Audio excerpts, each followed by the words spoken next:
Railway का जो अंधाधुंध निजीकरण किया जा रहा है, इस पर रोक लगाया जाना चाहिए। पूंजीपतियों की दिलचस्पी मुनाफे में है, रेल यात्रियों की सुरक्षा और उनकी सुविधाओं को बढ़ाने में नहीं है। कटिहार से, मुजफ्फरपुर से, पटना से रेलों में माने कहा जाए कि भेड़ बकरियों की तरह माने ठूस ठूस करके यात्री जो है सफ़र कर रहे हैं। जब जनरल बगी में भी सफ़र किया है हम लोग कि 3 महीने का वेटिंग है, लेकिन आप ब्रोकर को कहिए आपको शाम का जो है कंफर्म करा देगा। 3 महीने के माने वेटिंग में ब्रोकर को कैसे मिल जाता है? यहाँ की परंपराओं के हिसाब से रेलवे का अलग ही बजट पेश किया जाना चाहिए। ऐसा नहीं होने से विभाग की महत्ता कम होती है, इसका महत्व घटता है। इसलिए मेरी राय है कि अलग से रेलवे बजट आने वाले दिनों में पेश किया जाए सदन के अंदर। दूसरी बात, रेलवे का जो अंधाधुंध निजीकरण किया जा रहा है, इस पर रोक लगाया जाना चाहिए।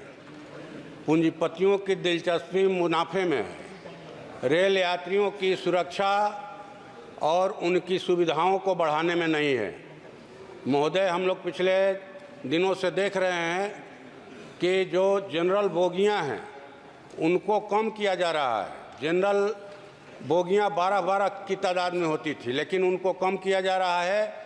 और आपको कटिहार से, मुजफ्फरपुर से, पटना से रेलों में माने कहा जाए कि भेड़ बकरियों की तरह माने ठूस ठूस करके यात्री जो है सफ़र कर रहे हैं। तो इस पर रोक लगे, रेलवे की जनरल बोगियों को बढ़ाया जाए और सुरक्षा के उपाय किए जाएं, यात्रियों की सुविधाएं बढ़ाई जाएं। 3-3 महीने की वेटिंग मिलती है महोदय, 3-3 महीने की रेलवे में। दावे बहुत बड़े बड़े किए जा रहे हैं, विकास के बजट बढ़ गया, लेकिन उस बढ़े हुए बजट का क्या फ़ायदा जब आम आदमी भेड़ बकरी की तरह जो है यात्रा करे? ये इसका क्या फ़ायदा महोदय?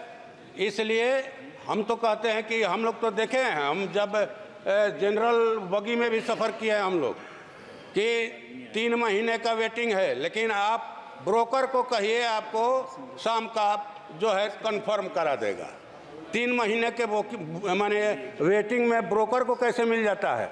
और ट्रेन में चढ़ने के बाद हम बताएंगे सर, ट्रेन में चढ़ने के बाद देखते हैं कि बर्थ खाली है, 1000 रुपया दीजिए, 500 रुपया दीजिए, तुरंत जो है सीट भी मिल जाएगी। तो सर मेट्रो का नहीं जाए, गड़बड़ा जाऊंगा मैं। ये हम लोग देख रहे हैं। तो मुझे लगता है कि सर इस पर सरकार को, विभाग को सख्ती से ध्यान देने की ज़रूरत है। ये लाइफ लाइन है तो किसकी लाइफ लाइन? एलीट क्लास की लाइफ लाइन कि आम आदमी की लाइफ लाइन? आम आदमी की लाइफ लाइन बनाइए रेलवे को, उनकी सुविधाएं बढ़ाइए, उनकी सुरक्षा बढ़ाइए, ये होगा। और मैं समझता हूं कि निजीकरण पर रोक लगेगा तभी नौकरियां भी मिलेंगी। जो रेलवे विभाग में रिक्त पद हैं उनको सरकार जल्दी से जल्दी भरे, ये हम लोग मांग करते हैं आपके माध्यम से सरकार से। और जो सरकार ने सीनियर सिटीजन का 30% छूट जो रेलवे में यात्रा में मिलती थी उसको बंद कर दिया गया है सर, उसको चालू किया जाए। और जो ट्रैक मेंटेनर जो हैं उनको, उनका जो है 4200 रुपया ग्रेड पे तक पदोन्नति किया जाए। और जो गेटमैन हैं उनका ड्यूटी का आवर 8 घंटा किया जाए सर। ये हम लोग आपके माध्यम से सरकार से मांग करते हैं। और हमारी मांग है कुछ आरा में जो है पूर्वी रेलवे गुमटी, उस पर प्रस्तावित है फुट ओवर ब्रिज। 52 गांव का तापा है संदेश ब्लॉक में, और गोढ़ना रोड है, ये मिल रोड है। वहां के व्यापारी मैंने कहिए कि बंद हो जाने से गुमटी भारी परेशानी में है, बैठकर दुकानों पर माछी मारते हैं, उनकी दुकानें बंद होने के कगार पर हैं। ये प्रस्तावित है ओवर ब्रिज, इसलिए आपके माध्यम से सरकार से मांग करते हैं कि जल्द से जल्द उसको शुरू किया जाए। और आरा सासाराम जो रेल लाइन है उसका दोहरीकरण किया जाए। और आरा भभुआ रोड से मुंडेश्वरी स्थान तक का जो रेलवे लाइन बनना है, जिसका सर्वे भी हो गया है, उसको शुरू करवाया जाए सर।